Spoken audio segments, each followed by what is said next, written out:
Okay. Good afternoon, everyone. Welcome to the Youth Mental Health in India Learnings from Being. Before we begin, I would like to inform you all that we'll be recording the session. We also have Preeti and Atul as our sign language interpreters and Anmol as our Hindi translator. At the bottom of your screen, you can find the interpretation button to choose the interpretation as per your need. You can either choose the Hindi translation or you can choose the sign language interpretation or you can choose both. I'll pause till you take a moment to explore the controls on the screen.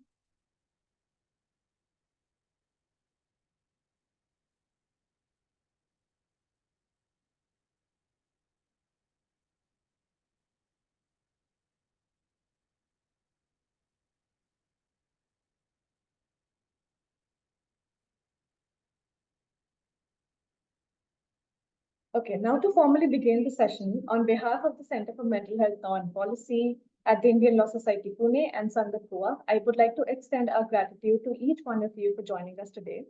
Today, we aim to highlight the priority concerns around youth mental health issues in India and to collectively explore opportunities to address these issues. We're excited to share and reflect on what are the important issues that came out of our project and discuss it further with all of you. Before we start, I wanted to give you all a brief overview of our agenda. So we'll commence by sharing our experiences and insights from the Being Project. It is a recently concluded landscape study on youth mental health in India. This will be followed by a brief Q&A questions. Please do share your suggestions or questions through the Q&A box. At approximately 5 p.m., we'll conclude the webinar with a panel discussion on youth engagement strategies in mental health programs, consisting of experts on youth mental health and young people who will share their perspectives on key issues that affect the engagement of young people. Now I would like to invite my colleague Amity to provide a brief introduction on the Being Initiative. Amity, over to you. Thanks, Soumya. Good afternoon, everyone. And as Soumya has mentioned, I'm Amity Verma from the Center for Mental Health Law and Policy. And I'm here to share a few words about the Being Initiative for those of you who are not familiar or who haven't been following our work so closely. The Being Initiative is this large-scale international initiative really looking at youth mental health in 12 priority countries, and India is one of them. The Being Initiative is hosted by Grand Challenges Canada and a group of their partners, including Foundation Partners, Science for Africa, and United for Global Mental Health. And this is, as I mentioned, a long-term initiative where they're really trying to look at youth mental health in 12 different countries and prioritize youth mental health from a promotion and prevention point of view. And for the first phase of that project, across the 12 countries, they've looked at country consultations to identify what are the key mental health challenges, what are the key mental health priorities, to which will then inform their funding priorities for the next few years. And the Center for Mental Health Law and Policy, alongside Sangath, was the India partner to really examine the landscape of youth mental health in India and see what the emerging priorities were. So we have been working for the past year, speaking to a range of stakeholders, looking at desk research, really trying to study what is the youth mental health landscape, what are the priorities, and use this to inform the Grand Challenges Canada team and their partners on the priorities in the country. And we've recently completed our work. This has led to the launch of a report by the Being Initiative, as well as the release of their funding opportunities, which we're more than happy to share over the course of this next 1 hour or so. And the team from the Center for Mental Health Law and Policy and Sangath have also been holding dissemination events, and this is the last of 4 of the series. We recently concluded events in Chennai, Mumbai, and Delhi, where we got to engage with a range of stakeholders working in the domain of youth well-being, youth mental health, and seeing how the Being Initiative is of interest and can be aligned for them. With that, I'm going to stop and have Soumya talk us through really what this landscape study looked like, or the study on the landscape of youth mental health, and to share a few of our findings. Of course, there's a lot to unpack, but we'll try to provide you with a quick overview. With that, over to you, Soumya. Thanks, Amity. You may please share the screen.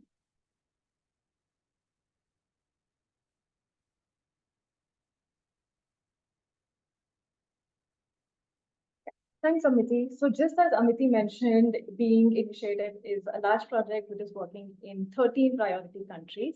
And as mentioned, that we are primarily funded by Grand Challenges Canada, who has partners in Foundation Partner and Science for Africa Foundations.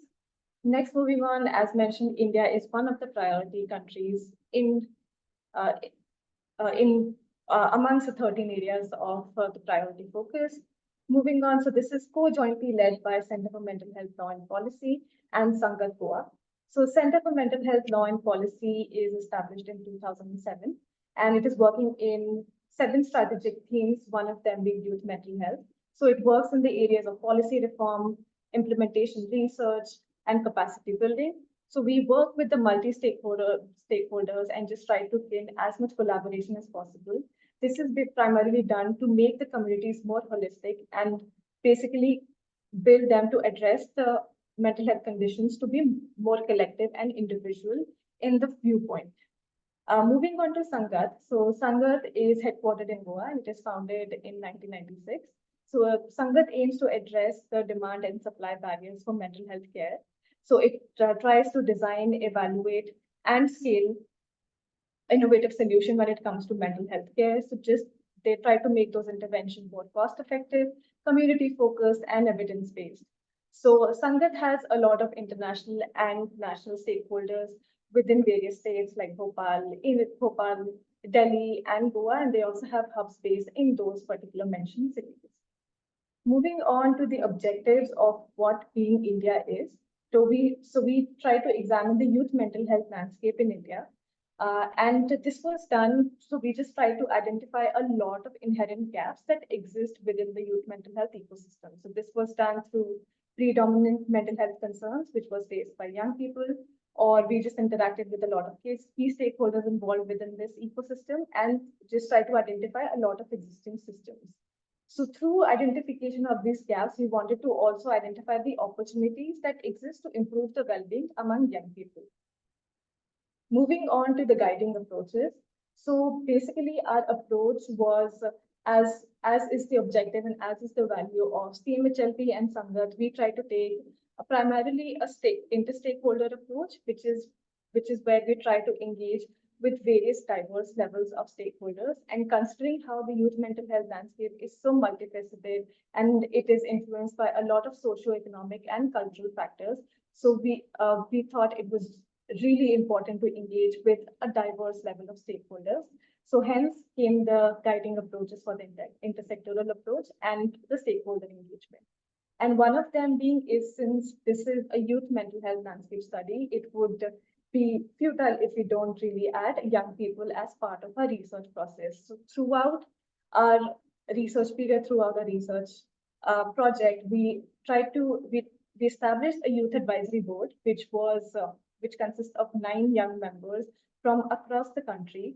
And they were involved in basically trying to interact and just try to understand that whatever research activity that we are doing within our Being Initiative, that it's relevant and accessible to young people. Moving on to the methodology. So we try to take like a 3-step approach. The first step was analysis of available mental health information. So as mentioned earlier, we were trying to identify a lot of inherent gaps that exist. So that was first identified through desk research. So we just tried to look into a lot of academic articles, government reports, published reports, or any newspaper articles and any other grey literature that exists. So any information that was relevant on youth mental health, we were just really trying to focus on that.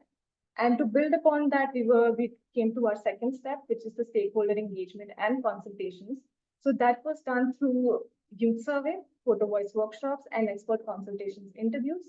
So with the youth survey and photo voice workshop, we try to engage with a lot of young people aged between 18 to 24. And with expert consultation interviews, we try to consult with a lot of experts on youth mental health.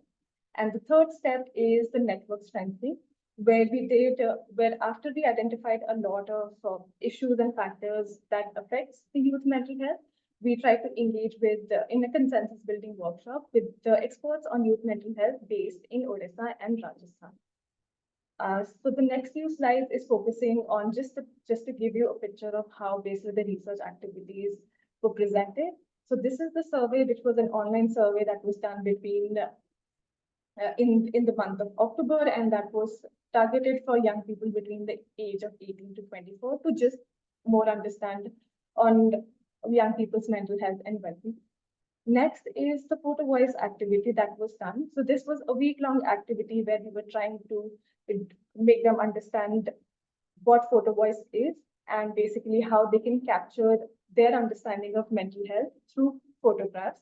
And then they were given a brief training, and focus group discussion was done on the basis of what their understanding of a mental health is. So here you can see that we're doing trainings with young people. We also have like a photo voice gallery that, as Amity mentioned, since we have done an offline event in Delhi, Chennai, and Mumbai, this was also presented there. So just to give you just a highlight of how those captions and how those pictures look like. So here we are focusing more on basically them trying to explain to us how mental health really affects their environment. So I'm just going to give you a minute or to just look through these photos.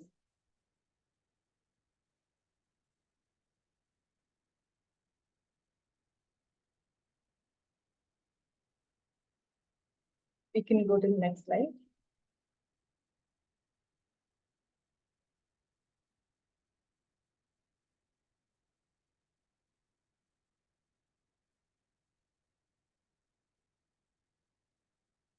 Okay, moving on to the next slide is, as we mentioned on the consensus building workshop, these are the photos which we're trying to engage with experts on youth mental health. So we engage with experts from belonging to government authorities, nodal authorities, civil society organizations, funders, private sectors, who are all associated in the field of youth mental health.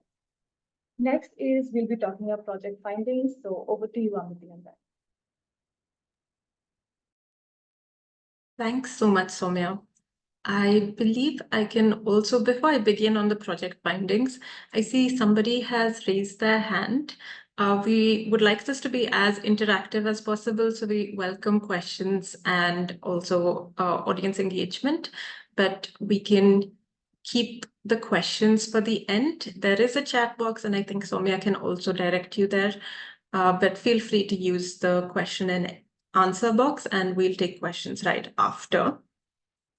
As Soumya mentioned, we had done a range of stakeholder engagement activities given the broad landscape of youth mental health, to understand from a wide range of individuals what are predominant mental health concerns and determinants in their context, and what can be done about youth mental health in their context as well. So in no means is this a very statistically sound set of findings that I'm going to be presenting. This was not the purpose of that the engagement we did, but it was more so to ensure that we captured a range of what priorities around mental health could be. With that disclaimer, I'm going to talk through a few of our findings.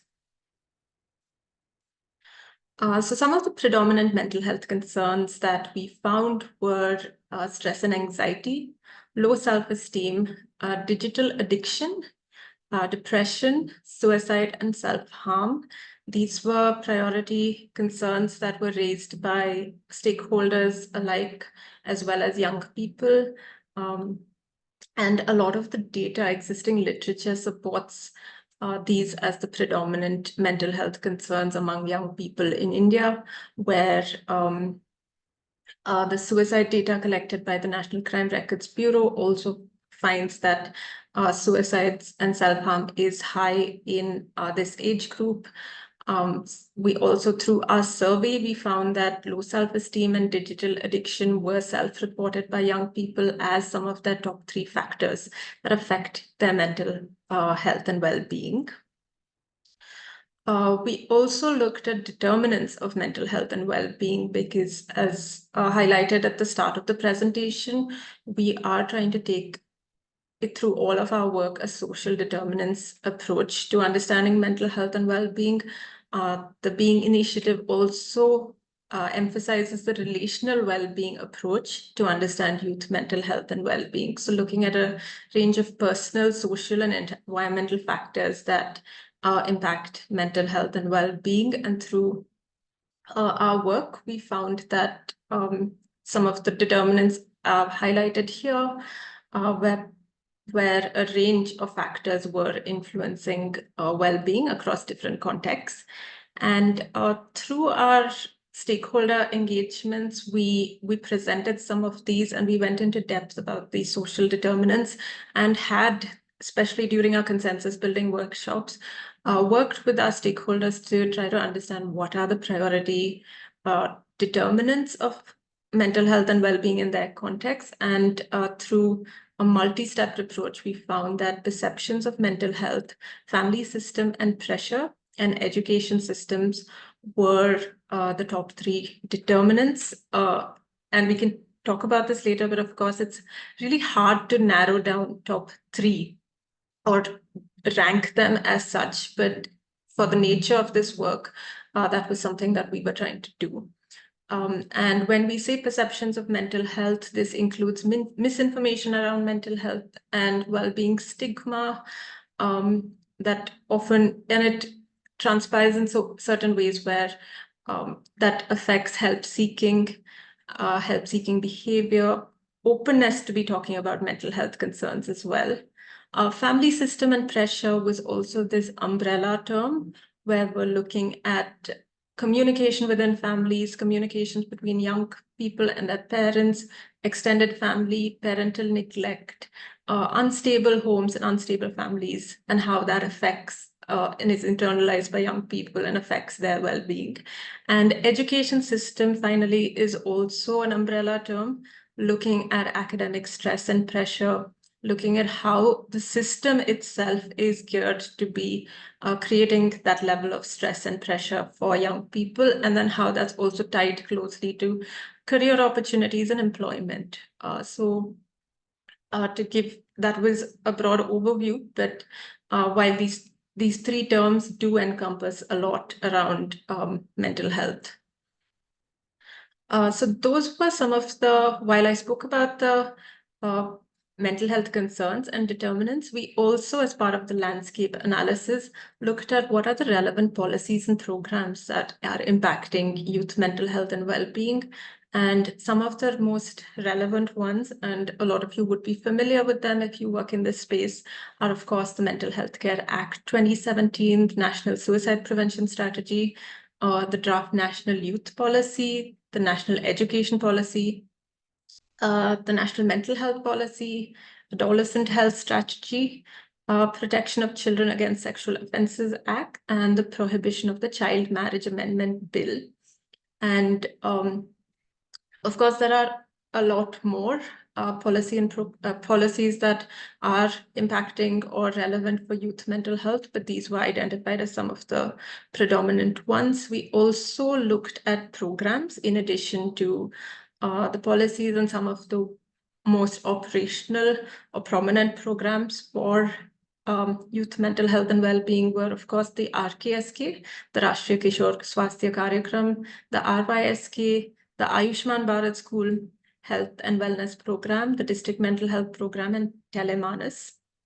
And in addition to the government programs that that are operational at both the national and state level, we looked at a range of other programs and initiatives, often run and operated by civil society organizations, nonprofit organizations, or by researchers and practitioners. A lot of the interventions for youth mental health and well-being were school-based interventions, clinic-based interventions. A lot of them were capacity building and training interventions, either for young people or for those associated with young people, including teachers. Community-based interventions, where there was a lot of work around peer support. telephonic and chat-based interventions as well, and a lot of online campaigns or information dissemination campaigns. So that's an overview of the programs and initiatives. We also looked at a number of challenges addressing youth mental health in different contexts. The first was around countering stigma and misinformation, addressing the needs of vulnerable groups.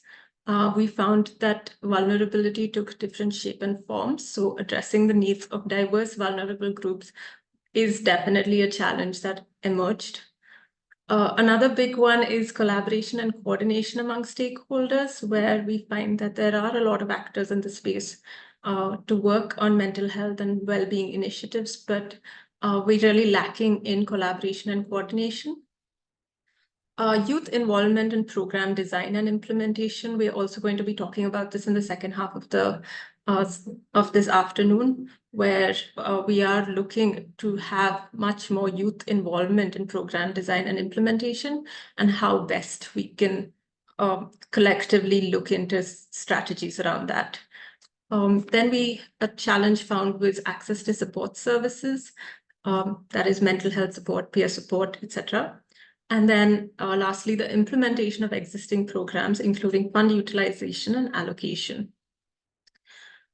With that, we looked at what are the opportunities for investment, where a big one is really advocating for youth mental health, to address stigma and misinformation, to promote and increase uptake of existing initiatives, and advocacy to prioritize youth mental health and other existing initiatives.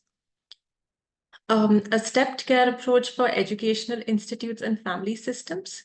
This is to address stressors within the education institutes and systems, to look at mental health promotion and skill building, and interventions to enhance support systems. Youth engagement and leadership, I briefly touched upon it, and we'll be talking about this more, but an opportunity to really involve young people in aspects of program design, implementation, and decision-making, to facilitate peer support and community-based interventions for young people, where young people can best support one another, and promote platforms for young people to engage, collaborate, and co-learn. And finally, to strengthen stakeholder networks, collaborate with national and state level actors across sectors, onboard experts, civil society, and grassroots organizations to provide technical and on-ground support, and build on existing interventions within government programs and strengthen M&E systems and processes. With that, we come to some of the end of our findings and recommendations. A lot of this is covered in the Being report that was again recently launched in April this year. So our findings from this landscape study in India were compiled and shared with the Being team, and they have compiled similar findings across the 13 countries. And this report is accessible, and we're also happy to paste that in the chat box for all of you to go through at length. Beyond this report, the Being Initiative has also published funding calls, which have been informed by these consultations, and the funding priorities are slightly varied across the 12 and 13 countries. So that is also accessible for all of you to go through at your leisure as well. I'm going to now, we're close to the end of the presentation and can open up for questions. But before we shift, I'd like to take 5 minutes to also talk about some of these funding initiatives by the Being Initiative. So they're looking at 3 funding opportunities, which is first a proof of concept funding opportunity, which is looking to test early stage innovations that test and refine bold ideas. Second is transition to scale grants, which are tested innovations that are ready to scale either to new audiences, new geographies. And lastly is the ecosystem catalyst grant, which is looking at innovations that address broader systemic barriers that hinder sustainable implementation. I briefly touched upon this, but really looking at how to build the ecosystem, given that there are a large number of actors working together. So how can we strengthen that ecosystem is basically what the ecosystem grant is looking to do. I'm also just going to pause here to share a summary of what the funding opportunity entails. So the amount, the project duration, target users, and scope.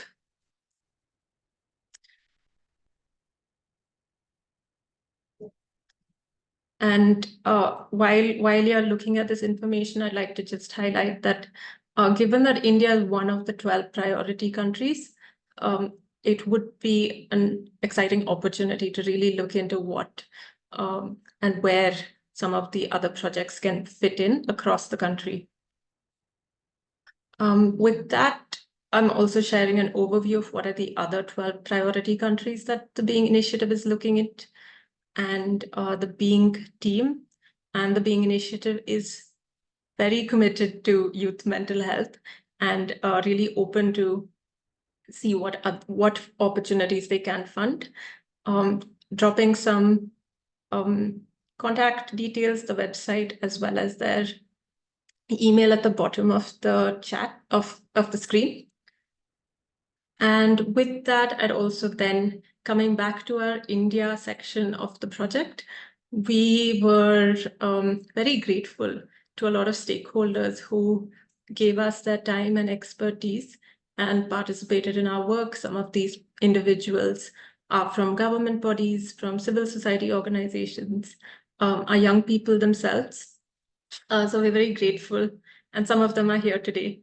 So we're very grateful to all of the people who spent time with us and consulted with us. And in addition, we're also grateful to a lot of our team members from both CMHLP and Sangath who gave their expertise on this project. Soumya had shared this before, but our advisory board of 9 individuals did, through the project, spend a lot of time sharing their insights as well. And I'm going to then share details on the team. We had a diverse team, again, both from the Center for Mental Health Law and Policy and Sangath. So these are our team members. I hope some of them are present here. And for any other questions, you're more than welcome to contact any of us, but particularly myself or the principal investigators. Details on the screen. I'm going to stop here and check if Soumya has anything else to add. No, thank you so much, Amity, for sharing your insights and on sharing the project findings and the next steps of the project. I would now like to open up to the audience, to the attendees on any questions that you might have on whatever we have presented so far on the Being findings of the projects. And I would also like to request our team members to please join us on the screen and switch your cameras if possible. I see Adarsh, you're there, so can you please switch on your camera?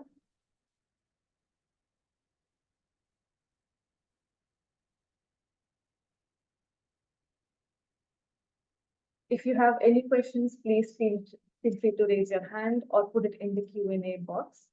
We'll be happy to address any questions that you may have.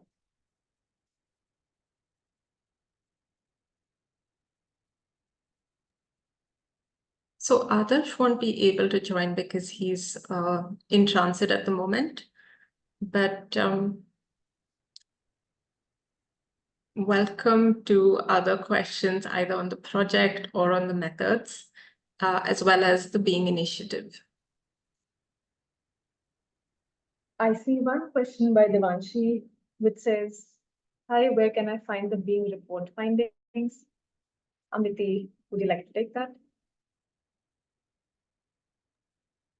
Sure. Thanks, Devanshi, for your question. We are going to paste the details, if Soumya already hasn't, on the chat box. But the Being report is available on the Being Initiative website, as well as the funding calls. we'll drop the link for everyone else to see as well, simultaneously. I think Soumya has done that. Yes, I've just added the resources. If there's anything else, you can also reach out to the emails that I've sent across before. So please feel free to reach out to, as mentioned by Amity, to her as the project manager of the PEAL initiative. So we do have some interesting questions come up. So would be happy if I can also take a shot at it, and if other team members can also join. So there's one question by Naomi which says, did you have any resistance when implementing programs and initiative at the school level? I can take a stab at this, and then please, Amity, feel free to join. So this is as we mentioned, this is like a landscape project. This is not particularly a research project that we were doing. So what we were trying to do is just really understand what exists out there. We were not trying to implement any sort of initiatives or interventions that's there out there. As Amity mentioned during the findings, we did get a lot of factors and issues that were similar to education, which were related to education systems and pressures. But as reiterated, just to reiterate that we don't have anything particular that is implemented so far. But I'll let Amity add on to that as well. Sure. Thanks, Soumya. And Naomi, as the scope of this work did not actually have us implement a lot of programs and initiatives, though our work did look into school level initiatives, and we find that again it varies across contexts, but a lot of while there are excellent initiatives, is also the issue of resourcing, where a lot of work is where teachers are often burdened with when we're implementing some of these programs. But I hope that answers some of your question, but there's a lot of literature on this and a lot of excellent programs being tested and also scaled around school level. Thanks for answering that, Amity. I hope that answered your question, Naomi. I'll move on to the next question, which is by Ketaki. It says, did you by any chance look into community mental health practices for youth? Amity, would you like to take a stab at this? Sure. Again, we did look at some of these initiatives, and the ones that are both at the government level and at other levels. There are some excellent examples by civil society organizations, and I hope our panelist, Dr. Sachin, can talk about some of them as well. Some of the community-based interventions, but we did touch upon this briefly in our report and our report findings. Thanks so much, Amity, and thank you for the question, Ketaki. If you have anything that you feel should we have not answered the question, please feel free to keep adding into the Q&A box. Moving on to another question by Jonathan is, you mentioned a lot of similarities with the other countries. What was most different or specific to the Indian context? Thanks for asking that, Jonathan. I can just brief you on that. So as we were talking about a lot of factors and drivers that really affect youth mental health in India. So and we also did, this being initiative is being focused on 13 specific countries. And we did specifically see a lot of overlap between a lot of countries on factors like education system and pressures. But what really came out, let's say specific to countries like India and Pakistan, was the aspect of family systems and pressures, because that was something that really came out in the context of collective culture. So that was something that was very specific to the Indian context. And as I mentioned before, there was a lot of overlap within the factors and the issues that were found. But this was something that was very specific to the Indian context. And if there's anything else, please feel free to add anything.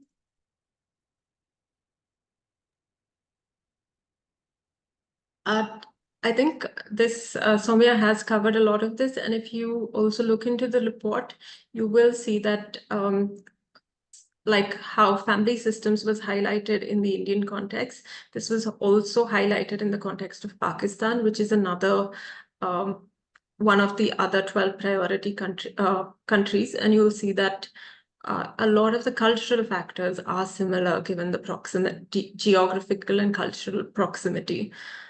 So that's one thing. The Being initiative, of course, there were other differences, but that was the one that piqued the Being initiative's interest as well. Thanks, Amity. Another question is how to collaborate with Being. I think they keep on opening a lot of these initiatives. As Amity mentioned, we also have a request for proposal come out in 3 focus areas. And they're also quite open in collaborating in various ways. You can also reach out to them. We'll be happy to drop their email ID. They're open to collaborations with young people, with any organization working with youth mental health. So please do feel free to reach out to them. They're quite responsive through their email. Another question is, what difference Being Project makes when compared to existing mental health initiatives? Amity, would you like to take that one? Sure. And this is also linked with the how to collaborate with Being question. The Being project primarily is trying to center young people in all their initiatives. So the 2-3 things is that at least the Being initiative is taking great efforts to do this, is have a lot of their work be youth informed.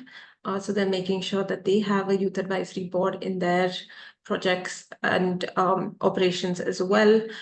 They're also looking at country context. So rather than coming and determining the priorities for youth mental health in India, the reason to do this country consultation was to find out from people within the country context that what are mental health concerns in this context. So learning from individuals in the country context as well.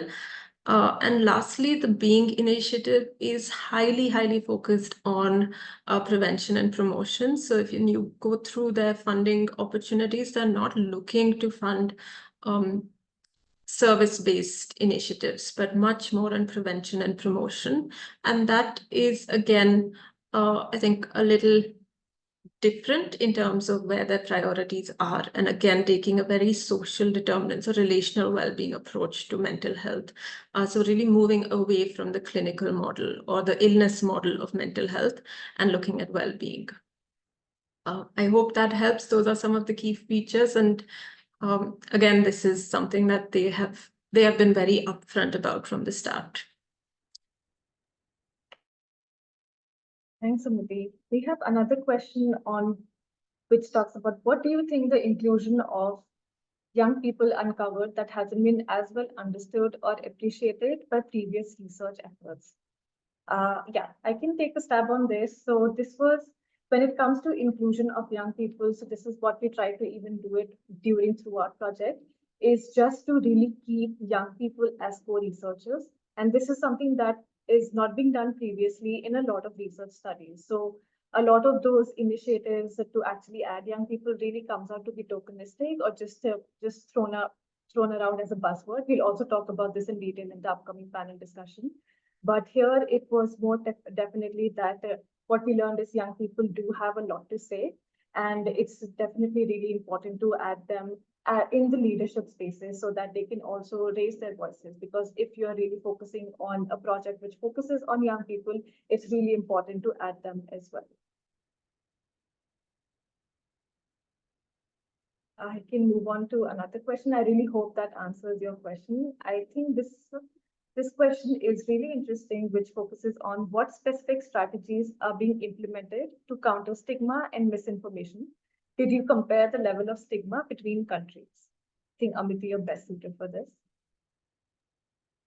Sure. There's a lot of stigma and misinformation campaigns, initiatives. Some of them are successful. Some of them, of course, need work. But we did not compare the level of stigma as I said, in a very like research or statistical manner that, one, how do you measure stigma and how do you then compare it? And so that was something that, is not possible to do. In terms of specific strategies, while there are a lot of online campaigns or just information campaigns, the work that we have done at CMHLP and Sangath have found that more than just information-based strategies, it's always more beneficial to have skill-based strategies for any mental health initiative. So the initiatives where you're having information campaigns, it's always more beneficial to have that alongside like a capacity building intervention or an intervention that is going beyond information provision. Some of these excellent examples are there that are probably sustained, working with teachers, working with parents over a longer period of time rather than just providing information. So that's just one strategy. I'm happy to have you follow up, or happy to have Soumya add to that. Yeah, I think that's perfect. But along the lines of this, there's another question: are there any noteworthy preventative mental health programs for youth already in place? Some of them are there, and a lot of this work is also being done by CMHLP and Sangath, and we welcome you to look at some of our projects, including Outlive and Engage, where we're working with either peer-based interventions or capacity-building interventions. There's also excellent community-based interventions. I hope again that Sachin, you could talk about some of them in the upcoming panel discussion. But there are a lot of CSO-based or civil society-based interventions that are taking a 360-degree approach to working with young people working on youth mental health. Thanks, Amita. This was really helpful. We have another question, and the reason I'm smiling is because we've had this question come up through our offline events as well. Is on what basis were the top 3 determinants identified, which is perception of mental health, family systems, and education system? I can start with this, but Amity, please feel free to add on. And as Amity mentioned, is that it is definitely interconnected and it's difficult to rank these. So this was not something that just came out of nowhere or through our test research. This was something that was done through our various steps. Like first we did test research, then we did a lot of stakeholder engagement and consultations, where we came across a lot of societal, personal, and environmental drivers. And through that, when we did the consensus building workshop, this was something that was ranked by the experts on youth mental health in Odisha and Rajasthan. And they just really thought that those 3 determinants of mental health just really stood out when it comes to the youth mental health landscape. And as we've already mentioning that it is definitely something that keeps on overlapping. There are a lot of factors at play, but we just thought that I think the experts on youth mental health, various stakeholders thought that it was something that should be identified as a priority concern. And just to add to that, while we had a ranking system, loosely ranked system, again, these were ranked based on how frequently they came up with different sets of stakeholders. And as you may recall, we looked at multiple different types of stakeholder engagement with young people and experts in different contexts. So the top 3 determinants were also influenced by the priorities of the Being Initiative across the 12 different countries. And so that was one as well, to look at how the Being Initiative as a whole is unified. And with perceptions of mental health, family systems, and education systems, we did find that a lot of the data maps as this being the associations. If you look at suicide data on an association with family systems, a number one, I think, around with the NCRP data finds that the number one cause of concern for young people who have attempted suicide is family problems. That's a category that the National Crime Records Bureau has. So this is also very closely, the data supports these as well. So while this was done in terms of what was repeatedly coming up, the data also maps to support this as well. But I completely understand your concerns about how closely interconnected these factors are. Thanks, Amity. just in the interest of time, I think we can take 2 or 3 more questions. I do see a very interesting question, and I would really take it to you, Amity, about this, which Naomi asked, do you collaborate with design researchers while doing primary research? Thanks, Naomi, for that question. It's yes and no in terms of we are looking with design thinking methodologies. A lot of our work does follow that systems approach, and I think that's also similar to what design thinking looks at the system as a whole. So the work that the Center for Mental Health Law and Policy and Sangath have been doing is looking at the system, and that way I think that's similar to design thinking principles. Some of our projects in the past have worked on specifically taking a design thinking approach, including some of our intervention projects. But for the purpose of this landscape analysis, it was influenced by the team's internal expertise. Thanks a lot for answering this, Amity. So we have another question is by Nitya Sri. She's asking, is there a need for newer or more initiatives for youth mental health in India? Or is the need greater for the existing initiatives and their stakeholders to work together? Just quickly on this, I think it's both. We definitely do need more initiatives to come for youth mental health in India.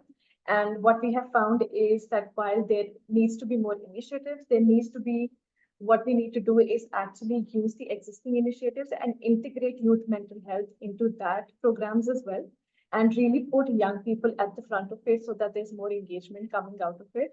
And definitely when it comes to working with the existing initiatives and stakeholders, I feel what came up predominantly is that there needs to be a lot of intersectoral collaboration between a lot of diverse stakeholders working within this field. So I would say it's both. I can also just add on. Definitely, it is both, but I also understand that the need for greater collaboration between stakeholders. We have been working on youth mental health projects as well as other mental health projects, and repeatedly find that a lot of lack of coordination between different stakeholders, including between civil society organizations and government departments, as well as within government departments. So it's really, the challenge is how to bring some of these sectors together and really work together as well. For example, some of our projects have found on the ground that, while the health department is doing something, there is something parallelly happening with the education department.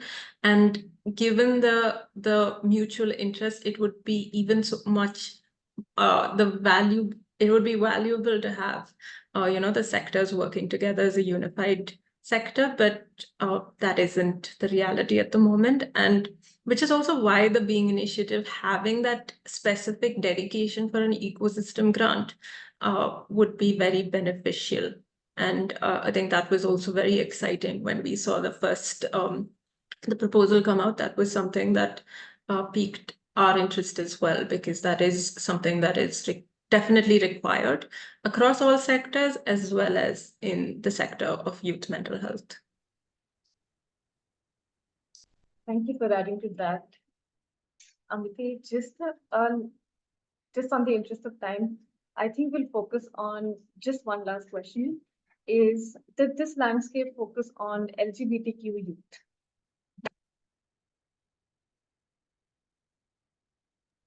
Happy to take that, and thank you for the question. We looked at vulnerable groups across different vulnerable identities, and gender and sexual identities was definitely one that we made the deliberate effort to look into, knowing that this is a vulnerable group as well. And it did come up through interviews with stakeholders, specific concerns.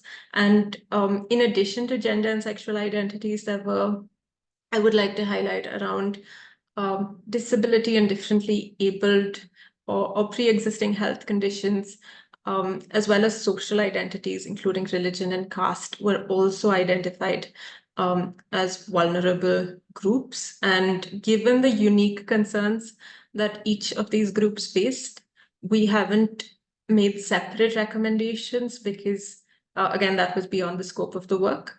But definitely, we'd like to reiterate that there are different contextual vulnerabilities which are crucial to be taken into consideration when thinking about examining or designing interventions for youth mental health. Thank you so much for adding to that, Amity. We can take one last question, and I also see Soumitra, one of our principal investigators, is here. So one last final question is, I was curious to know if the team were also coming from a perspective of having experienced mental health conditions in the past. If yes, did it affect the study in any way? Soumitra, Amity, would any of you would like to take this? Hi, sorry, I didn't get that question. Are they asking if we have experienced mental health conditions? Is that what? Yes. Well, I can't speak for the team. I can only speak for myself, which is no, I don't. I mean, I have expertise, which is largely professional expertise, not lived expertise. My expertise is more out of what I've learned as a professional. But I can't speak for the rest of the team because we don't really go around asking our team if they have lived experience or not. So it's very difficult to know if people within the team do have expertise because of lived experience. I'm sure there will be people in the team who do have that because we don't specifically we don't necessarily not recruit people with lived experience, but we don't also necessarily ask people if they have. I know that many people in the team do have it, but it's not something that is discussed. I don't know, Amity, Soumya, do you want to add to that? Because that's the only answer I can think of to that question. No, definitely. I definitely second this. I feel that I can also just speak for myself, and I definitely do come with that lived experience of mental health. And since I joined this project as a youth advisor, and we had certain youth advisory board members with the lived experience, I feel that really helped to connect and really understand the context behind what they were going through and the environments that they were coming with. Amity, anything to add to that? Otherwise, I think we can move on to our next section. So thank you everyone for sharing your questions. They were really insightful and it was really helped us think through whatever has happened in the project so far. And as mentioned before, please feel free to reach out to Amity or one of our PIs over email. We have shared the contact details in the chat. And I also see some questions about how people can work with Sangath and CMHLP and also some of the projects which exist in CMHLP, one of them being Outlet. So we also share the our contact information, and you can reach out to our comms team to get more information about our projects. Now I'm very pleased to announce the next part of our event, a panel discussion on youth engagement strategies in mental health programs. Before I invite the panelists, I would like to request Dr. Soumitra Pathare, who will be moderating this session, to please join us. Just a brief on Dr. Soumitra. He's a consultant psychiatrist and a director of Center for Mental Health Law and Policy, ILS Pune. He's a psychiatrist by training and has a career spanning 30 years in mental health law reformation. He provided technical support to Ministry of Health and Family Welfare, Government of India, to draft a new mental health care legislation of India. He also served as member of the policy group appointed by the Ministry of Health and Family Welfare to draft India's first mental health policy and plan. He serves as a technical advisor to multiple governments in state, national, and international contexts. His expertise lies in mental health and suicide prevention, and he leads or co-leads several projects on mental health and youth mental health at CMHLP, including Outlet, Engage, and Be. Thank you so much for joining us, Dr. Soumitra. Now I would like to invite our panelists. While some of the faces may be familiar, a quick introduction to our panel members. First, I would like to invite Dhriti, who works on the intersection of mental health and communities. Alongside theories and frameworks, Dhriti relies on her time spending founding a free mental health helpline, lived experiences of mental health, and her identity as a queer woman to understand the nuances of mental health. Thank you so much for joining us, Dhriti. Next, I would like to invite Manasa from UNICEF. She is a feminist advocate focused on empowering young people. She works with adolescents, youth, government, private sector, and policymakers to create a supportive public and policy environment. At UNICEF India's YuWaah, she is the adolescent and youth development specialist, leading projects that promote civic leadership, social innovation, and empowerment for young people. Previously, she managed adolescent health and education programs in Bihar, Uttar Pradesh, and Delhi NCR. As part of the Family Planning 2020's Global Reference Group, she ensured young people's needs shaped family planning policies. She has prior work in research and advocacy issues at the intersection of technology and social justice. Manasa holds a master's degree in gender, media, and culture from the London School of Economics and Political Sciences. Thank you so much for joining us, Manasa, with us. Next, I would like to invite Salew. Salew Kadena is a member of the Youth Advisory Board of the Being Initiative and was engaged by CMHLP and Sangath. He's working as part of the Child and Youth Advisory Group of the World Congress on Justice with Children, Spain. He was an Indigenous Cohort Fellow with UNDP Asia Pacific. His interest lies in the intersection of Indigenous rights in mental health, internet, and climate space. Thank you for joining us, Salew. And lastly, we have Dr. Sachin. He's a public health physician passionate about a healthier society through an equity lens. He's a family physician by training with a diploma in community mental health and master's in public health. He has been working in underserved communities of different states for the last 12 years through some of the best civil society organizations. For the last 5 years, he is co-developing Ekjut's community mental health initiative for partnering youths from indigenous communities of Jharkhand. He engages with young people for their health and well-being through community-driven approaches. Thank you, Dr. Sachin, for joining us, and thank you all the panelists for joining us. Over to you, Dr. Soumitra. Sorry, you're on mute. Yep, I got it right. This is some of the challenges of trying to do a panel online. This is not always the easiest thing to do.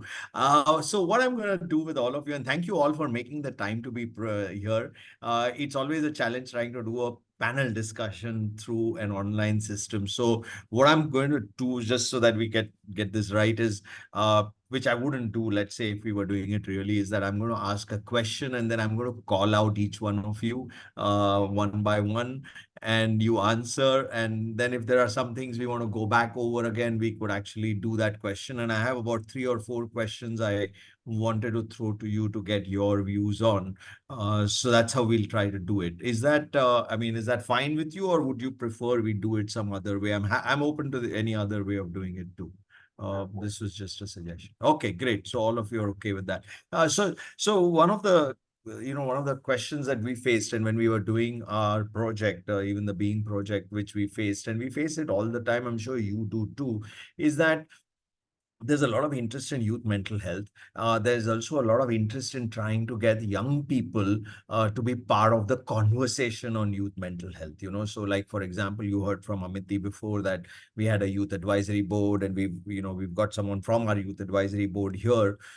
What we found it challenging is that when you try to get voices of young people into these conversations, you only get a certain kind of voices present. You know what I mean? You get, and if I can characterize it very narrowly, it tends to be urban, upper caste, upper class, English speaking, well educated, many of them who actually have professional mental health backgrounds. They might have done psychology or something like that.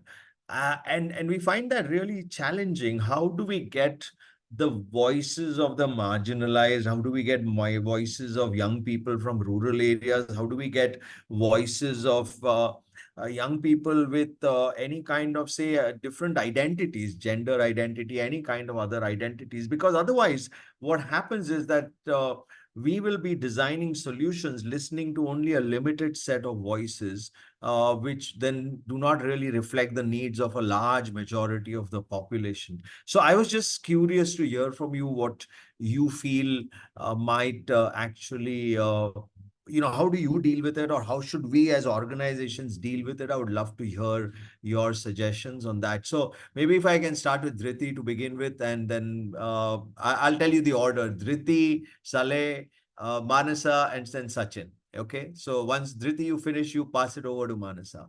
Sorry, to Saleh and then to Manasa. Yeah. Yeah, I think that's a very good question to start with, definitely.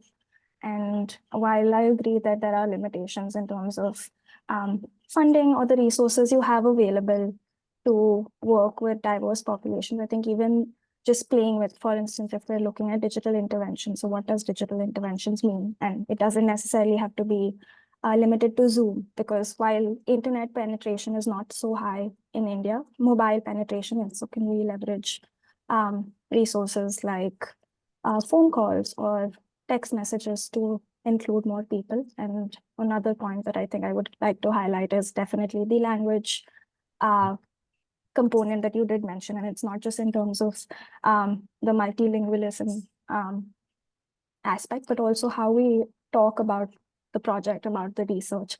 And I feel like the onus falls on researchers or service designers to sort of let go of jargon and really use simple to easy to understand language, and make sure that it's communicated in a way that you or any sort of lived experience experts can actually bring in their expertise, and it's not just a tokenistic representation, as you were mentioning. And Mansa, happy to hear what you have to say. I think Yeah. we said let it go to Salew. Salew, Oh, you sorry. go next, and then Okay. we'll go to Mansa. Yeah, definitely. Nice to meet everyone for a very enriching conversation. Yes. So I think like regarding that inclusivity in youth engagement, we have this language barriers. So now if you are taking language barriers into context, now, I mean, we have this urban bias as well. And then this language barriers is usually in a binary, in a sense that it's usually the English or Hindi speakers. So now if you take into account, like from my perspective, from the indigenous Adivasi tribal perspective, for instance, there are more than 500 tribes in India, like STs, and each speaks a very different language altogether. For instance, I belong to this certain Naga tribe, then I wouldn't even understand another from my neighboring tribe as well. The languages, even from the villages, is varies from one village to another. So that is one thing that should be really looked upon, especially the diversity in languages. For me, it's very important. And also one thing would be the cultural sensitivity as well. I think research methods and this engagement strategies and all often don't account for cultural differences, making this minority youths feel uncomfortable or misunderstood.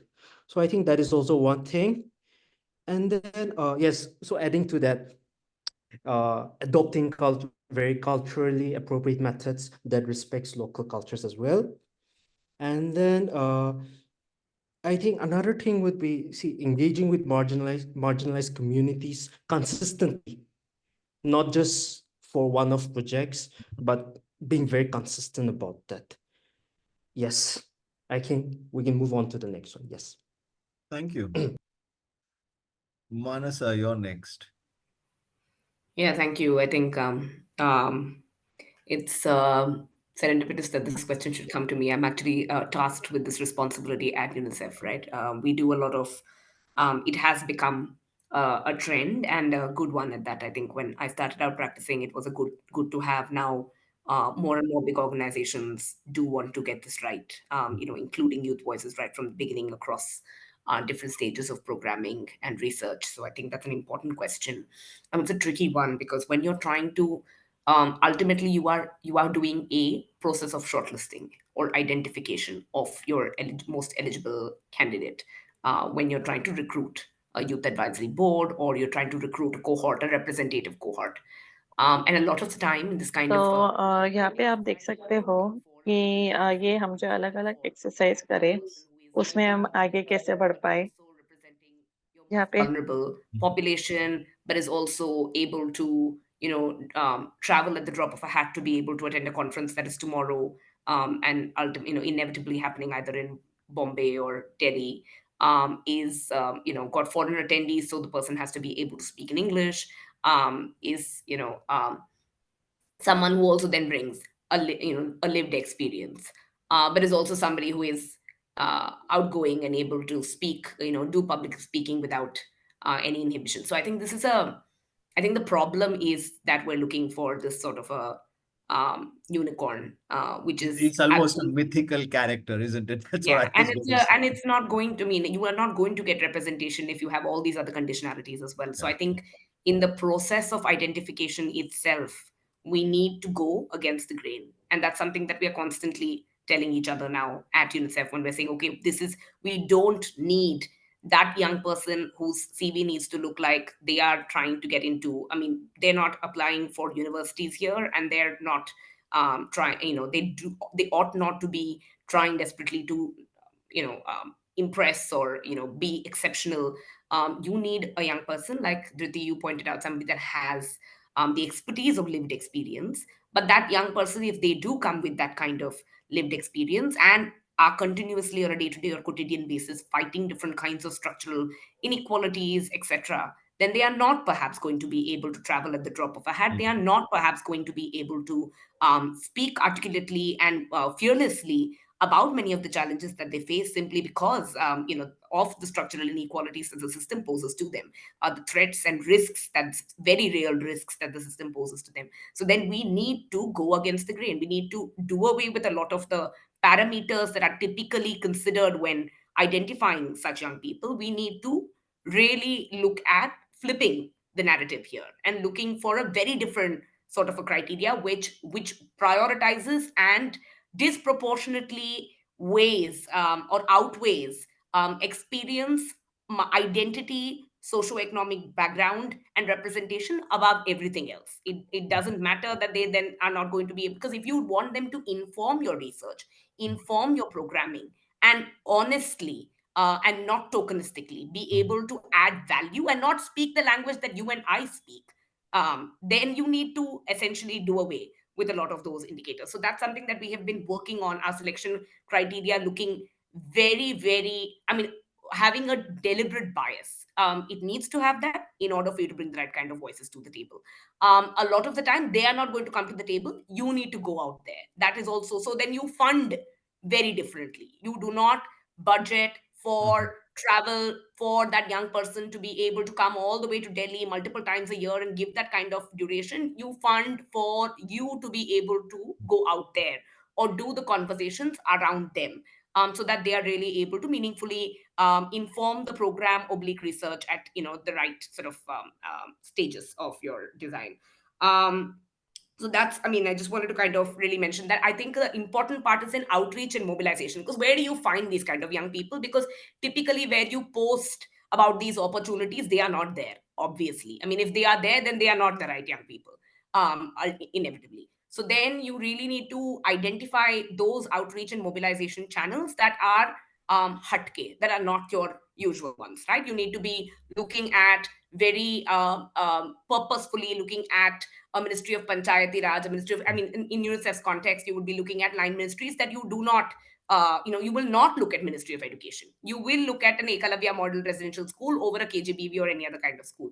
And honest to God, you would not look at Central Board of Secondary Education for those kind of young people. I'm giving you a, and it's not black or white. Of course, within urban India, the poverty is and wealth quintile is definitely an axis that does operate. There are very marginalized categories of young people living very much in urban India, experiencing things that you and I may not be experiencing. And it is our business to find out then which are those channels that they frequent and then be able to do the outreach and mobilization it takes. So this, I mean, typically this kind of an job is done by a junior staff member who doesn't have the kind of power in an organization to be able to ask for the right kind of budget for this, make those kind of calls, and really be able, really be able to kind of steer this in a very meaningful manner. And that is also then a problem. So who is your advocate within an organization for this kind of work? Is an important question. You need senior leadership buy-in. You need somebody who is sitting at the very top saying, okay, this did not work for me because this is run of the mill. This person is speaking our language. This person is perhaps not bringing anything new, new insights to the table, and we are perhaps not then catering to the most vulnerable populations that we want to be catering to. So that's an important piece as well. So funding, who is the authority that holds the power of decision making for this kind of signing off against this kind of work, and then definitely selection criteria being completely flipped, I would say. Thank you.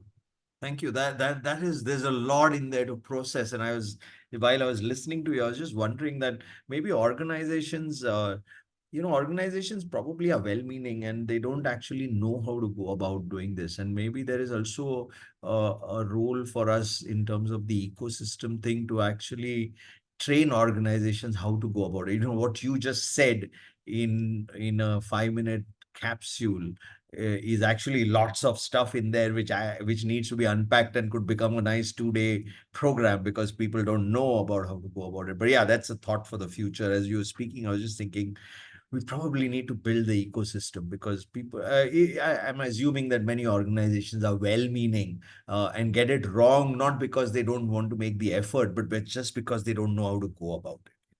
But Sachin, yeah, go ahead, to you. So thank you, and I really appreciate Salew and Manasa that they have put forward a very valid point, and I am also my observations and learnings are in the same line. And Soumitra, I would like to mention here a disclaimer that I am just representing some of the brilliant youths which we are engaging with. And like you said, unfortunately due to the language issue and that they are not able to speak for themselves, and I have to do that job.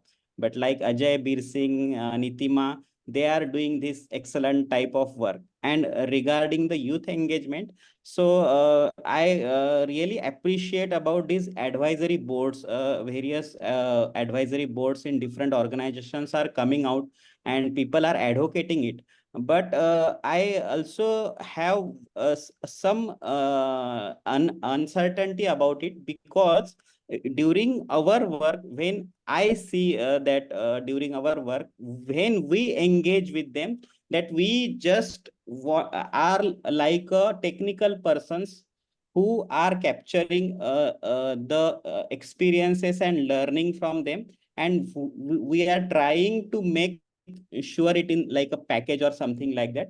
But the main drivers or the main actors are the people, the young people. So it is not just a deliberations or 2 or 3 meetings of an advisory board, but continuous engagement from initial to last. And we have not, if you ask me to implement one youth program in our community for say 3 years, then we have and you ask me the manual, then I will say that our manual will be prepared after 3 years. It is not prepared in a 1 year, and that manual will be prepared by the youth from the project area. So from initial discussion to the community participation, the assent, the consent from the community has also been taken, and the youth, the program implementers are from the community, and they are the ones who lead this. So, and regarding one important aspect is that we have to give that space and listening ear, that they should be able to express themselves. And in Jharkhand, specifically, when I will talk about mostly in the West Singhum area, as Salewa very rightly said that Adivasi communities are not a monolithic community, so they are very, very different. So we, and our generally our what we think that we are always in the hurry of generalization. So that should not happen. And when we implement or we design some programs, so we always take care that majority of our program design and the program component should be from led by the community. And the like you said, who are the community, who are the youths that are included. So we take maximum diverse community members and large number. So it is not like a 12 or 13 member committee. So it may be like that the consultations in like 30 villages. And with that, many like 300 to 400 youths, we are doing the collaborations and consultations when starting any program and during the programs also. So that is very essential. And one very good thing about this community where we are working, that there is no ageism, like the old people or the adult will not consider youth or adolescent like they have no understanding or they have no knowledge. If they says ki Ajay, who is a youth facilitator, is doing a good job, then they believe and they trust on him that Ajay is doing a good work for our community, and they listen to him and they support him. So that is also very essential part of this. And regarding this digital age, we have very good opportunity to have some WhatsApp messages and WhatsApp groups where they can share their learnings. It is not a reporting or documentation, but they share their learnings in their Hindi plus local languages. And that has a very, I can say, good learning opportunity for us also to make the changes in the programs. So that is my observations. Thank you. Thanks, Sachin. One of the things we've been doing internally, what normally happens is you get a grant. I mean, this is how it happens. You go to a funder, you get a grant. And once you get a grant, then you set up your youth advisory board. So the advisory board has not been part of what you decided to do. They come in at a much later stage. They come in at a stage where uh, everything is already decided and they're only coming in when you're now going to implement what you had planned to do. So we've been trying to actually move it one step for earlier, which is even when we are going to be applying for a grant. So trying to think of, can we have young people, for example, if you have a project on young people, can we have a young person as a co-lead on a project? So obviously they may not understand the scientific methodology, let's say, for research, but they would bring other bits into it, and that we could provide the basis of the scientific methodology. But to try and think of bringing them in at a time when we are even conceptualizing the program as opposed to just when you're implementing it. And that's something for us to really consider. I wanted to pick up on what Dhriti first said and about digital, and I think Sachin also brought it up. I mean, just listening to you just now, I realized maybe one of the things we should have done is we should have streamed this on YouTube too, for example, and not just had it Zoom. And these days, Zoom does allow you to stream it on YouTube, and maybe we should have done that. So learning for the next time, maybe that we should do that. But this whole issue over the role of digital technology and engaging youth, we've had mixed kind of responses from people. So on one hand, many experts believe that, technology is a good way to engage with youth because it increases anonymity. Because there's anonymity, you can reach more people. But at the same time, technology is not accessible to everyone. So actually going down much along the technology route might actually create new access barriers, which we didn't think. And secondly, there's this whole issue, and we've been hearing from young people about this, which is a kind of overload or addiction to the technology related issues, and how does that kind of work? So, I wanted to kind of get your thoughts on that. Maybe we could start this time with Salew first, and then go to Dhriti, and then Sachin, and then Manasa. Is that okay? Yeah, Salew, go on. Technology and digital stuff, what's your view on it, and how does it help or not help? And what are the challenges? So yeah, regarding technology, right? So I'm currently in the Northeast. I'm in Kohima right now. So my internet connectivity at my place is just so bad that now I just came to my relative's house just to appear for this. Yeah, it's just so bad. I couldn't just get a connection. So yeah, that is one thing about the connectivity issue. Yes. So yeah, I found that this dual nature of technology in this context firsthand, like you were saying, benefits of the digital technology regarding disadvantages as well. See, regarding benefits of digital technology includes expanded reach. It has allowed through digital technology, it has allowed this our access to youth who might have been isolated from mental health resources. and also peer support as well. Online communities can provide valuable peer support, especially online communities, very important. But again, if we go into this limitation and challenges, we have this digital divide, especially this right now example where I'm staying at, my connectivity, I just couldn't get no connectivity vis-a-vis my peer in a city, for say instance, who might have very good facilities as well, internet facilities. And also next thing would be the economic factors, whereas people from privileged background may be able to afford data packs, which may not be possible for people in rural areas as well. Yes. So also another thing I would want to add is that there is also a disconnect between many digital health tools and our cultural understanding of well-being. So for instance, if you look into the indigenous context, indigenous people, our concept of mental health is very deeply tied to our connection with our land, our traditions, and our communities as well. So many apps or mental health online health resources also approach mental health from a very individual or Western perspective that doesn't very resonate, that is not very inconsistent with our views as well. So that is one thing I would like to add. And also another disadvantage or another caution to be for us to be made is how about privacy and data security. Many of us don't fully understand how our information might be used if we are online.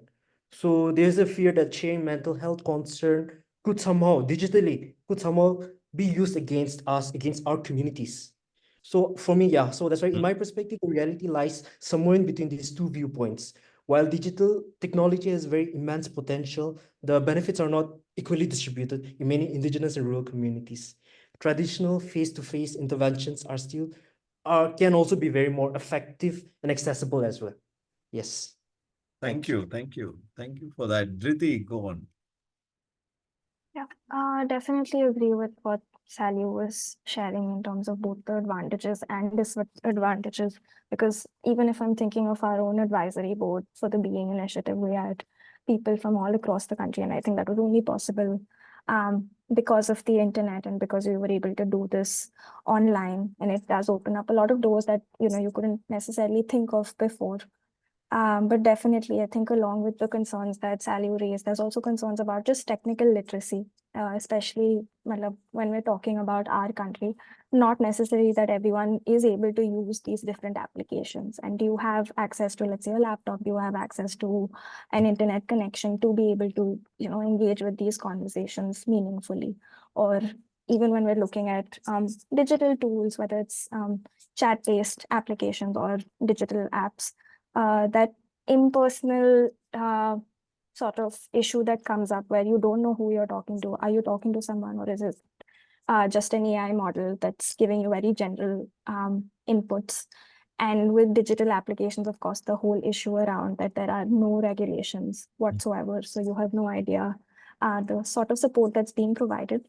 And I also want to add, in terms of even when I'm thinking about the helpline, while it is a telephonic helpline, we do use the internet for call taking. So anytime there's a light fluctuation or the internet goes away, calls get dropped. Or when we're thinking about suicide calls that are in progress, and if the line gets disconnected, we have no way of knowing what happened. We can't necessarily reach out again for privacy reasons. So these are some of, I guess, things for us to consider.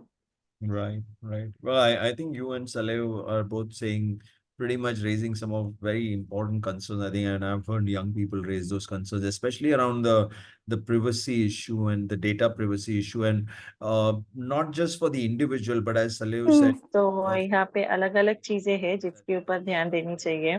not just against you, but against an entire community because of the lack of data privacy issues. Sachin, what's your view of it? You're muted, Sachin. You need to unmute.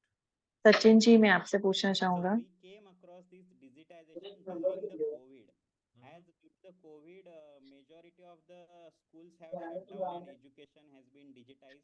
So most of our rural youths and तो young हमारे people पास जो भी ये are दिलचस्प बातें to हैं the कि school यहाँ पे उनको मिलती नहीं है सरकारी चीजों our के youth ऊपर. facilitators trying to fill that gap in तो the school किस level. तरीके से So आप अगर what आगे बढ़ are पाए, the छोटे things तौर तरीके what से the आप activity और आगे जा सकते connected हैं. activity in तो rural area यहाँ पे आप we देख are सकते able हैं to कि provide आप them और आगे कैसे जा support पाए. them. But as a और कैसे हम ये चीज़ों को आगे ले पाए। तो हमारा ये जो प्रोग्राम है वहाँ पे हम देख सकते हैं कि कैसे हम ये जो अलग-अलग तौर तरीके हैं उसमें कैसे आगे बढ़े। तो आप ये देख सकते हैं कि जो हमारे अलग-अलग साइकेट्रिक सॉल्यूशन है उसमें कैसे आगे बढ़े। जहाँ पे पब्लिक या मेंटल हेल्थ फैसिलिटी मौजूद नहीं है 2 मिलियन लोगों के लिए। तो यहाँ पे हमें देख सकते हैं कि जो अलग-अलग वेबिनार है, जो adolescent webinar on World Mental Health Day, and the director of Central Institute of Psychiatry was very much inspired with her recovery, and he asked us to provide some help. And then with the help of CIP, we established first of its collaborative telepsychiatric unit in the West Singhum area.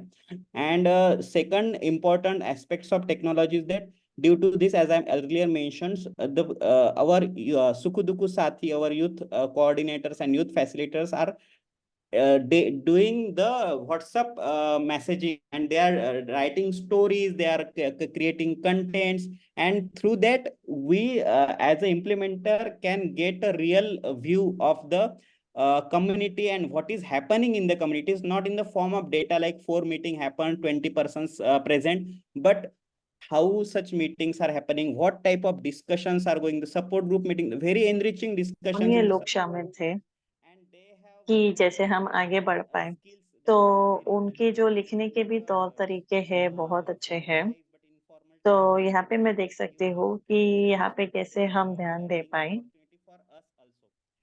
ये अलग-अलग बातों में। तो मुझे ऐसा लगता है कि ये जो एक चीज़ जिसके ऊपर ध्यान देना चाहिए है कि जो हमारा मोबाइल है और ये जो अलग-अलग लोग हैं, वो पाठशाला छोड़ लेते हैं और असल रूप में वो आगे बढ़ते हैं और किस तरीके से वो जल्दी रूप में गर्भवती हो जाते हैं।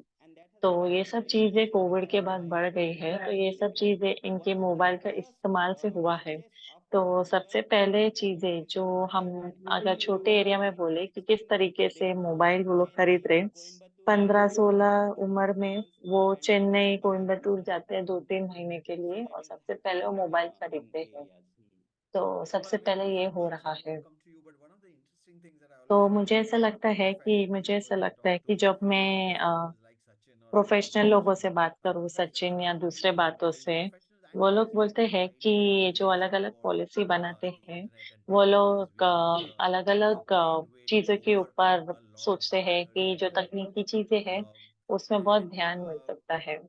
और उनको ऐसा लगता है कि जब आप दूसरे लोगों से बात करोगे या युवा लोगों से बात करोगे, जहाँ पे हमारे पास अलग-अलग लोग शामिल हो पाएँगे। जैसे सलेव और धृति जब मैं उनसे बात करता हूँ कि यहाँ पे मुझे ये डर लग रहा है, मुझे वो डर लग रहा है।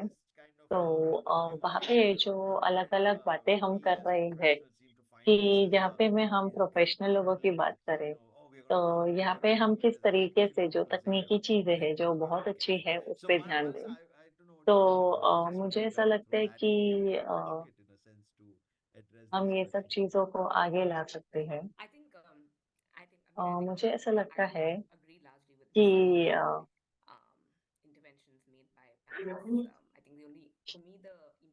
तो मुझे ऐसा लगता है कि मेरे लिए सबसे अच्छी ज़रूरी चीज़ ये है कि जब हम टेक्नो डिटॉर्स के बारे में बात करें, जैसे तकनीकी चीज़ है या अगर हम इंटरनेट जो चीज़ है, उसके बारे में बात करें या मोबाइल की वजह से ये सब चीज़ें हो रही है।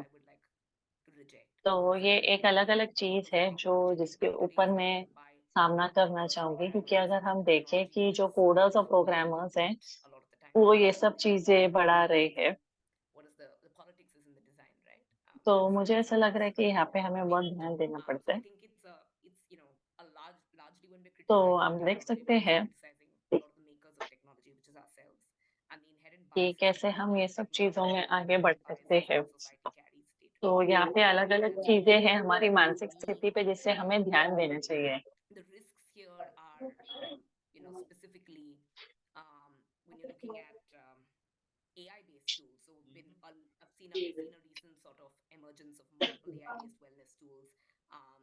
तो जब आप आर्टिफिशियल इंटेलिजेंस को ध्यान देते हो, मेरे हिसाब से मुझे ये जानने में दिलचस्पी होती है कि सौमित्रा जी ने कहा कि किस तरीके से आप आगे बढ़ सकते हो।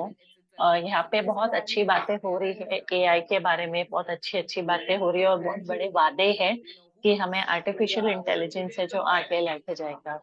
आपको कैसा लगता है कि इसके पीछे कौन है और आगे कैसे जा सकते हैं? कि similar biases that we hold on a day-to-day basis. So the kind of the kind of your if AI is pronouncing a diagnosis, I would still be very wary of it, right? Like, is that the role AI ought to play? Perhaps not, because AI is as intelligent as you have coded it to be, and then it's building off of that. It's learning. The machine is learning off of that intelligence, and if that intelligence holds inherent biases, then AI is going to be biased with its diagnosis, and at the end of the day is a user or a seeker of mental health counseling or psychosocial counseling looking for AI to pronounce them as anxious or suffering from deep-seated anxiety or suffering from suicidal tendencies. I think that kind of a declaration and AI pronouncing a diagnosis is a risky thing for me. It's similar to what Dhriti had called out as, if a call gets cut, then what? And that, it really begs that question, right? Like, you have an AI application telling you are this, now then what? And what is the guarantee that the AI can make recommendations about resources that you can pick up? But then the problem of how personal are those resources? Are those resources really suited for your lived reality? How much can that AI really sort of be able to, that technology be able to mend it for you? These are problems, and these are problems that are, but the flip side is that we have, I am told, 3,372 trained counselors as registered by in the rehabilitation index, and that's a really small number. And given that there will be clinical, outside of clinical psychology, there will be psychologists that are perhaps not registered here but are available, but those numbers, as we know, are largely focused in urban India, and at least tier 1, tier 2, tier 3, not typically beyond that. They are not at your last mile, and so the counseling capabilities or the kind of expertise out there is also extremely small and scattered and focused, and again, asymmetrical. So in this kind of an asymmetrical reality, you do need technology, and that's where I empathize with policymakers and development practitioners who are now saying you need technology at the very least to do some of the initial level of work, of awareness, of exploring stigma, of being able to build emotional literacy amongst young people, really being able to help them identify or become more cognizant or conscious of the kind of emotions that they're experiencing, and to nudge them into practices or healthy practices of journaling, of being able to find a safety network that they can talk to regularly. So I do think that there is a role that technology can definitely play. There is an important question of then what that we definitely need to be able to solve for, and it's not as simple as referral linkages, because again, your referrals और यहाँ पे हमको ये भी देखना चाहिए कि यहाँ पे बहुत छोटी-छोटी चीजें हैं। today, and the demand is also तो यहाँ पे हमको ये भी देखना चाहिए कि हमको ये अलग-अलग चीज़ों के ऊपर ध्यान देना चाहिए। seeking outrightly for mental health and counseling. So I do see technology तो as मुझे being ऐसा लगता a है way कि ये out, जो but I do see अलग-अलग that चीज़ें हैं उसके then ऊपर what ध्यान is देना चाहिए important, the bias is कि important. यहाँ पे क्या ज़रूरी है और कैसे हम आगे बढ़ सकते हैं। तो कैसी अलग-अलग तकनीकी चीज़ों के ऊपर हमें ध्यान देना चाहिए। तो मुझे इसलिए ऐसा लगता है कि जब आप कोई चीज़ को रोकना चाहो, जैसे अमिति जी जैसा बोल रही थी, और आगे कैसे बढ़ पाए और ये सब शुरुआती दिनों में आगे कैसे करें और ये सब अलग-अलग that role of first responder, or at the very least screener, or or at least a touch point of sorts, so that young people everywhere are really able to benefit from that enabling environment. And yeah, the challenge is a lot of those stakeholders that we have to work with are stakeholders that are enforcers of the norms and the structural inequalities that we navigate on a day-to-day basis. But hey, I mean, it's serious work, it is long-term work, it's not there is no simple solution for this one, and I think rushing into it maximizes the kind of harm that we can do, because this is a real grave situation. But yeah, I just want to end though with saying that Therefore, I don't think the phone is the culprit for early child marriages, or the phone is the culprit for uh, uh, what is the what they say, no, I mean, the parents start to, like, typically these traditional stakeholders will say it's the phone that is the problem, or even the phone is the problem for technological addiction. I think these are all enabled by humankind and society today, and I think we need to be able to just take away the fault and blame purely from technology, and also look at inwards at ourselves. And these are systems we have created, we have manufactured, and we are manipulating as of today. So yeah. Thank you. I mean, I reminded me of that cartoon which somebody had put up, from the early 1900s, where they said, this is a one person saying to the other, the youth of these days are really getting wasted because they have started reading books, and books were made the culprit. Because now today what we are saying is, oh, in fact, books are great. You should be reading books, not being on the phone. So clearly a lot of this happens and has happened throughout human history. But I think one of the points that you made, which is very important, which I think ties in with what all of you are saying, which is that that technology is not bias free. Because we have this, the general opinion somehow seems to be that if technology did it, it's some black box and it will have no biases, which is actually not true. In fact, technology has also the risk of actually amplifying the biases, and creating a false sense of being a bias-free world. And I think that's a very important thing for us to all remember about. I know that we have about 10 or 15 minutes, and I just wanted to try and get others to also come into the conversation. And there are a couple of questions here. So maybe if I can take one of these questions, this two of them, but I'll take the first one because that's a simple one, is that it says, regarding language barriers, what are your thoughts on translators and interpreters? Translators और interpreters के बारे में क्या सोचते हो? Status of mental health specific training for existing formal translation services.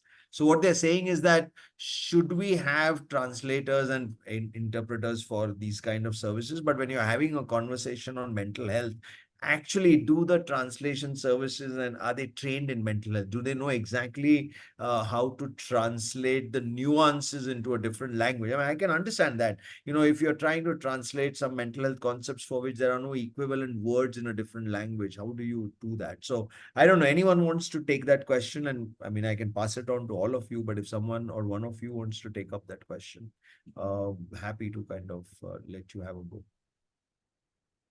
So I can go first. Yep. So regarding this translations and training, basically what we have tried here, that for research project only, we tried to identify the idioms of distress or language of mental health challenges among the adolescents and youth through a formal qualitative work, which In the local language, you mean? local languages, in the local, like Ho language is the language which is spoken by around 2 million Ho Adivasi community in West Singhum and neighboring Odisha. So we tried, means basically the whole FGDs and interviews have also done by the youths only, and they also help us in translations and in transcripts. And we did some consultative group with the linguistic hope people, like from the universities, from the writers, from the social activists, from teachers who are known in the languages. And we try to, because as you rightly mentioned, there are no exact words in Hindi or something about these issues, like what is mean by depression, what is mean by tension, what is mean by stress. So they have, and they have different types of like they have not every word, they have some translated words, but they have also some sentences, like they do not mention that feeling in the one word or emotion in the one word, but they have some sentences, some examples, and through that they try to do that. And regarding translations, our experience is not very specific to mental health, but because we see a mental health issue is a more a psychosocial issue, so our trainings are also designed in that way. So we are not training our Sukuduku Sathi on how to counsel for the depression or anxiety, but more empathetic, more like a friend, like talking. It's like a talking and discussing type of thing, and some like first aid, mental health first aid type of thing. And one important aspect that our whole program with youth has other components. So it was not a youth mental health program, but it has education, it has livelihood, it has nutrition, and on that every angle we are seeing the like a mental health. So that was, I think, is a good way to introduce in the society. And then through that, we identified people who have severe mental illness. And then these youth facilitator become Dukhu Sukhu Sathi from the community, and they are the facilitator for the support group meetings and for the rehabilitation. So they are the ones who are doing this whole programs. So one important challenge we have with the professionals, like they may say ki you are doing more like harm or something because you are not doing specific mental health interventions, but more a general type of interventions, like that. Okay. Well, anyone else wants to have a go? I mean, I think one of the issues that came up from Sachin, which maybe you want to address, is it's not a question just about translation, isn't it? What you end up frequently doing with translation is transliteration. Yes. But the issue is really not about translation as much as a worldview. Very often there is a particular concept that, let's say, Western medicine or Western psychiatry or what is called as evidence-based medicine has, and there might be a different worldview which doesn't fit in. So it's not just about translating words, I suspect. It is also about translating worldviews, which is a challenge maybe. But yeah, I'll let anyone wants. I think, Dhriti, you were trying to say something. Yeah. Yes, I do. And also connecting this to your comment about why is it that mental health professionals also think that digital technology is so useful, but let's say people with lived experience or anyone working on the field, is because yes, these are surface level, they do expand your reach to maybe some people who you couldn't access before, but it cannot be seen as the end all solution, because even though it's expanding that reach, it's still your worldview, like you were saying, or your context that's being sent across. So same thing even with translations, that I don't think the issue, I mean, of course, the surface level thing is ki aapka language, what is the language that you're using when you're talking to someone. If I were to do a training in Marathi, can someone, in Tamil Nadu sort of access it? But I don't think mostly when we talk about language, it is from a regional language to another regional language. It's usually from a regional language to an English speaker, or an English speaker to a regional language. And then even if you can translate, let's say from Marathi, there's a lot of, when you talk to communities, they talk about depression or any mental health issues as tension. Everything is tension. How do you translate that into even English, forget any other language?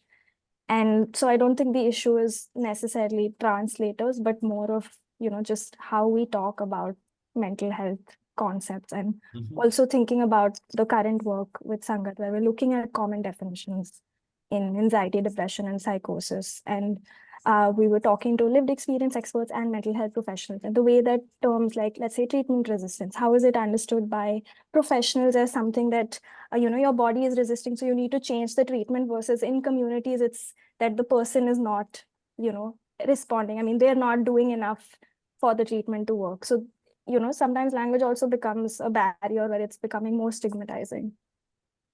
Thanks. Anyone else wants to, Salew or Manasa, anything, any comment? Okay.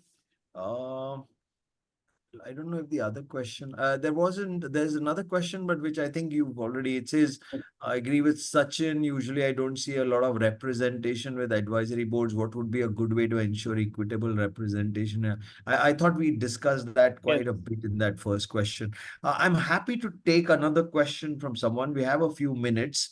If anyone in the audience has a question that you want to ask, here is your opportunity. I don't think they can give you access to a mic at the moment, but if you type in something in the Q&A, then I could easily ask this to the panelists. So does anyone have a question that they want to ask?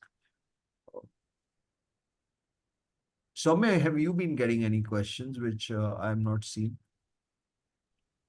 No, all the questions will be present in the Q&A box. But if anyone wants to talk, they can raise their hand and I can allow them to talk as well. Okay, great. So here's your chance. Anyone, I know we've got a lot of attendees there. If anyone wanted to ask, there is your question chance. If not, then I will ask our panelists. Oh, there's someone who's put up their hand. I can see somebody's hand is up. Abhijit. Abhijit. Hi, can you Yeah, hear me? hi, Abhijit. Yeah. Hi, very interesting discussion indeed.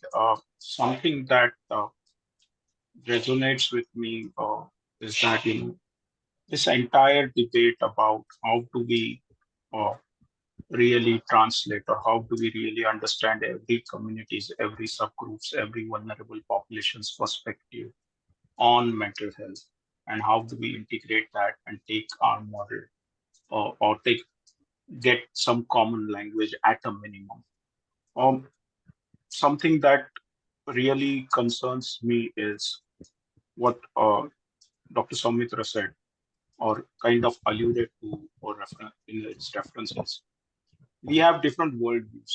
We have different understandings of mental health. At times, the concept of mental health is not mental health. It is something totally different or non-existent. And now we are talking about getting this diversity addressed. And we are thinking about it from a very Western model. And personally, I'm fine with it. But do we really have an option to create and address as many models, which I see infinite models that would emerge? When we go to different communities, different subgroups, different vulnerable populations. Like if we speak about, like just for example, I'm taking the gay or the TG population's concept of mental health and the thresholds that they would subjectively consider to say what is emotional distress and what is not emotional distress, assuming they have a concept of emotional distress. So, my question to all the panelists and in general, I don't have an answer, and that's what I'm saying. How far can we really take this, or what is the practical level of things? Like somewhere the whole problem in terms of my vulnerability of being coerced into or becoming a victim of sextortion is very, very real. And the distress that I face because of that, or the risks that I face, are very real. Someone might call it anxiety, or someone who has gone through it might speak about PTSD and so on. Don't we need a common language or a common framework to really go ahead as well? Can we really, beyond the instrumental value of taking forward our model, do we really have an option of taking all the multitudes and the vicissitudes that exists in the form today? And I just want to know how people handle this practically also, because we somewhere definitely perpetuate and take it further along whatever we say, whether we like it or not. Okay, thanks, Abhijit. I'm going to try and get the panelists to answer. It's a very good question. I think the question is, do we need a common understanding or a common model of understanding mental health and mental distress?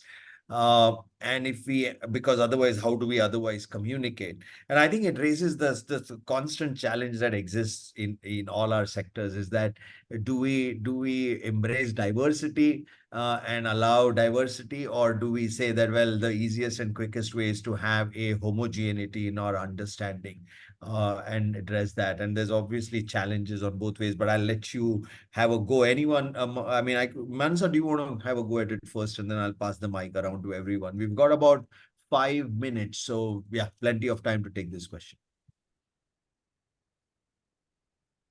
It's a tough one. It's a tough Yeah. one. So, and Soumitra, a lot of what I was thinking is similar to what you were saying. I think we have this problem across the board. We have this problem with, defining it's not, in the mental health and well-being space, we definitely have this challenge. We come across this challenge in the gender and sexuality space. There is a spectrum we're operating on. Every single community, likes to define and express that spectrum very differently the minute we try to put it in a box, especially for the purpose of, and I think the boxing or the language is especially sort of, you encounter this challenge when you're trying to codify it for law, or you're codifying it for some kind of protocol or a standard operating procedure. And these are all sort of very formal requirements that we, as development practitioners encounter when we are looking at formalized systems. And I think the need comes up then. But the beauty is, if you are, if your implementation is at the very at the end, at the last mile, there is always the opportunity for the last mile systems to be a lot more flexible, for your last mile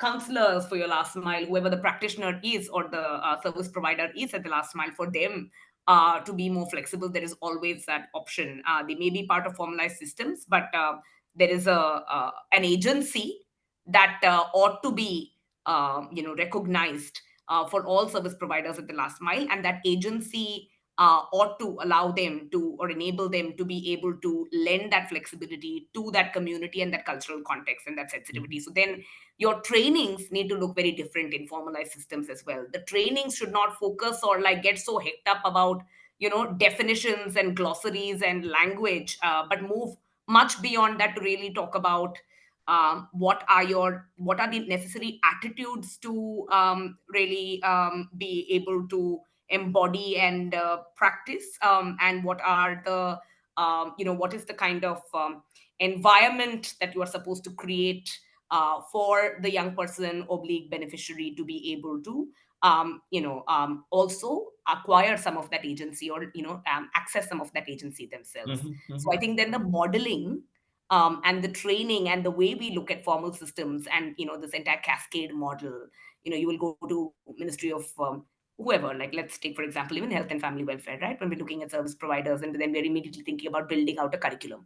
Now within the curriculum, that's now a formal process. You will have to then codify definitions. In that you will get stuck because you cannot have n number of exceptions. You will have to have a specific definition that is put in there. Once it is baked, that definition, that cookie cutter definition is assumed then by your last mile service provider, the trainers, and in that cascade, that entire list of people assume then that that is the cookie cutter model. So then that framework needs to be then essentially in our formal systems, we should be get comfortable with agency, with service providers utilizing that agency, with service providers being able to navigate that context, pick up cultural sensitivities to be able to weave that into their counseling process or their protocol, and for them that that agency, for the patient to be able to push back as well and say, I differ from your diagnosis. And I think that this, and that entire comfort typically to be embed into a system takes a very long period of time. With certain, it depends on the kind of systems. I found,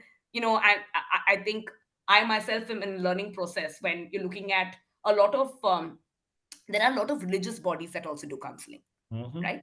There are religious leaders that do counseling. There are faith-based groups that do counseling, and that counseling a lot of the time is wildly different in contours, in language from the formal counseling that we're talking about within institutions like your NIMHANS, like your, they will look very different. The approach is very different. The language is different. The protocols are different, and we need to get comfortable with that because in certain parts of the country, you see the uptake for this being vast, and we can get into the as practitioners, as researchers, we can get into critiquing it.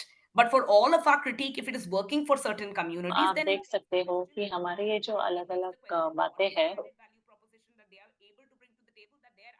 आप अलग-अलग आपके जो table है, उसमें कैसे अलग-अलग बातें कर सकते हैं। critical point of or key point of why community based versus individual, where what तो यहाँ पे आप देख सकते हो कैसे आप ये अलग-अलग बातों के ऊपर डाल पाओगे। तो हम जो ये सब अलग-अलग चीज़ों के ऊपर ध्यान दे रहे हो, तो आपको ध्यान देना चाहिए। you're talking about the transgender persons act, there is a lot that we need to get comfortable तो हमें बहुत अलग-अलग चीज़ों के ऊपर ध्यान देना चाहिए और आगे कैसे बढ़ पाए उसके ऊपर देखना चाहिए। Say that this is, either we look at it in a very case by case basis, which means you're lending agency to your system and that devolution. तो यहाँ पे हम देख सकते हैं कि हम किस तरीके से आगे बढ़ सकते हैं कि यहाँ पे जो अलग-अलग तौर तरीके हैं उसमें भी ध्यान देना चाहिए। Well, thank you. I would love to continue this conversation, and I would have loved to even get thoughts from all the others on the panel on this particular question, but sadly we are running out of time. It is it's 1 minute past 6, and I had promised my team that I would be very particular and close at 6 and not let this run on in my usual habit of let it run on for a longer time than planned. So I'm going to reluctantly stop this here. Thank you all for being here. I'm sure we can have more conversation, and maybe at some stage, maybe we should try and organize these kind of conversations, because it's interesting. And I think this question from Abhijit was very interesting. And so I think we should really talk more about it. I'm going to thank you all and just hand over to Amity for closing this particular session. Thank you once again, and would love to have this conversation with all of you again. And thank you to all of our listeners who joined in. Thank you all for making the time on a working day at 4 p.m. Yeah, over to you, Amity. Over to Soumya, in fact. Okay. I'll let Soumya come in. Thank you so much for such an insightful discussion. Just to reiterate what Soumitra said, that it was definitely, we hope we could have continued this conversation, but we hope this discussion will help to introspect more about the diverse ways in which young people can be engaged and under what context. And I really hope it sparks conversations with various networks and amongst young people. Finally, I would like to thank the panelists, Dhriti, Salew, Manasa, and Sachin for sharing your experiences. And a sincere thank you to the rest of the team at CMHLP and Sangath, Amity, Dr. Soumitra, Dr. Abhijit, Adarsh, Dr. Ravi, and Sami for joining us. And very importantly, our communications team, Meera and Sufan, for their constant support throughout the project. Lastly, thank you for everyone for joining us and engaging with us throughout the discussion. Thank you and have a great rest of the day. Thank you. Thank you. Bye-bye. Thank you. Bye. So much. Thank you.